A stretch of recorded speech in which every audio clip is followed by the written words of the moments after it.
The house you see there behind me is one of Sumner County's oldest, and it has quite the history.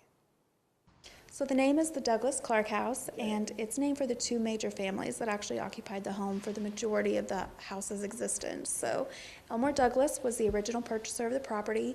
The house was built roughly around 1786 while he owned it, so definitely old. Now Elmore actually only lived here for about a 4-year period, and during his time owning the home, Sumner County was created in 1786 as well. So the house and Sumner County share a birthday, if you will. So they used the house conjointly as a courthouse because they didn't have a courthouse. It's the frontier, it's the wilderness. But around 1790, when Elmore sells the property, they move on to other people's homes. Now there's a changing of hands of the property for a little bit. It actually ends up in Reuben Douglass's hands. And were Elmore and Reuben related? Yes, they were brothers. Okay. So Reuben actually lived 0.2 miles from here up the road. So Reuben takes over this property. We're kind of unsure what he did with it initially. He takes it over in 1804. So what happened between 1804 and 1831? Big question mark right now. But we do know in 1831, Reuben's daughter Emma marries a man named William Clark. So Mr. Clark and the new Mrs. Clark move into this house. And so that's where we get the Douglas Clark connection in our name. So it was built, you said, in 1786. What did they use the property for when they first built the home all those years ago? We're assuming that Elmore had to be in farming. We're just not sure. The documentation is not come to us if it exists right now. We have the court minutes, so we know what they were trying here, everything from children born out of wedlock, profane, swearing, also not going to church, and also fighting over cattle, products, things like that. But Elmore's is a bit of a mystery to us. I always like to joke with people, you don't normally write down what you do every day, the minute details of it.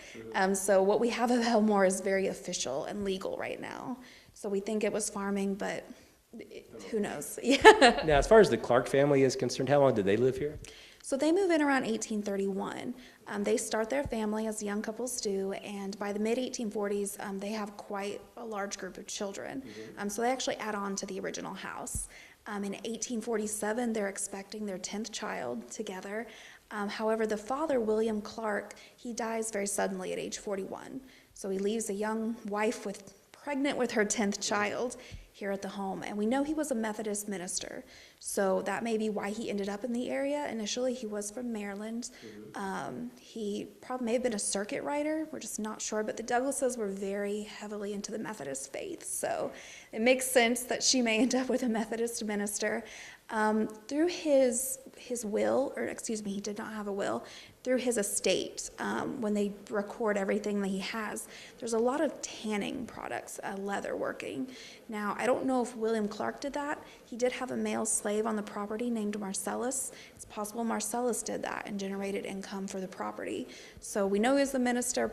Farming probably was part of this as well, but the tanning may have been a part of it as well too. Today, who actually owns this beautiful old home today? Well, it's actually owned by Sumner County government. It actually stayed in the Clark direct line through 1959, which is incredible because that's still the Douglass line. So from 1786 to 1959, same family. The lady that inherited it passed away, so the executive of her estate sold it out of the family. Two prominent families in the Nashville area actually owned the house but rented it. So Mr. and Mrs. Kenneth and Mildred Knight lived in the house from 1963 till 2006. That's when it was sold to Syntex Properties.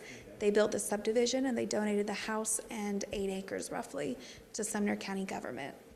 Now, it sat for a while. It was in need of repair, as old houses often are. So Sumner County government received an enhancement grant from TDOT, and that work began in 2012 to renovate the property, finished in 2014, opened in 2015 to the public. Talk about the inside of the building too, and what you can expect to see when you come here and visit. Well, we are not a fancy house, so if you go to Andrew Jackson's home, or all these elite plantations, we are not that. We're more of a regular family, a non-elite family, if you will. Now, that's not to say that this family didn't benefit from having powerful family members who are wealthy, but this is a much more modest home. Again, it's got part of the original log cabin, then it's got the addition in the 1840s, so you're going to see it in its primitive state. We've got some items that you can look at, but you're going to use your imagination information a lot, and we focus a lot on the story, whereas some sites, you know, they're going to tell you in detail about the material culture, the things, and I appreciate that too, but we're going to talk more about the people and what they were feeling and what they were going through here. Do y'all have like maybe goals for this property from here on, and as far as the future is concerned? Yeah, we definitely want to expand the story. There's so much research that needs done. You know, it's so great that the county was able to save it, but because the intent was never to save it or save it for the future, that story gets lost. So we're still filling in the gaps. We recently reached out, you know, of those 10 Clark kids, 4 of them fought in the Civil War for the Confederacy. 3 of them actually died during that time period. The one that lived, he's the only Clark descendant who passed on the name.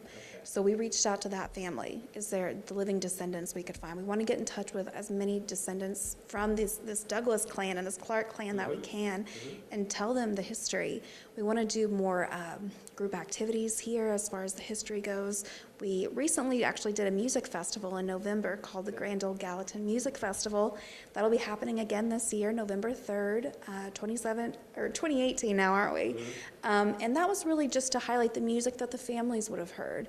You know, this is a social site. We want to think about what were they listening to? What were they talking about? So we can bring that back to life the best that we can. We'd like to bring that into the house in as many ways as we can, but like many sites, money is always a bit of an obstacle, but we'll do what we can and bring what we can to the community. We hope when you come back through, you learn something different every time. We don't want to keep you for an hour because you're going to walk away, maybe feel overwhelmed. We want to talk about what you want to talk about. If you're interested in what was their family life like, what, you know, who lived here, how did the house change hands, whatever you want to talk about, we're here to do that for you. If you would like to visit the Douglas Clark House, the address is 2115 Long Hollow Pike in Gallatin. They're currently open from 9 a.m. until 4:30 p.m. Tuesday through Saturday. Reporting from Sumner County, Barry Hyatt, NCTV.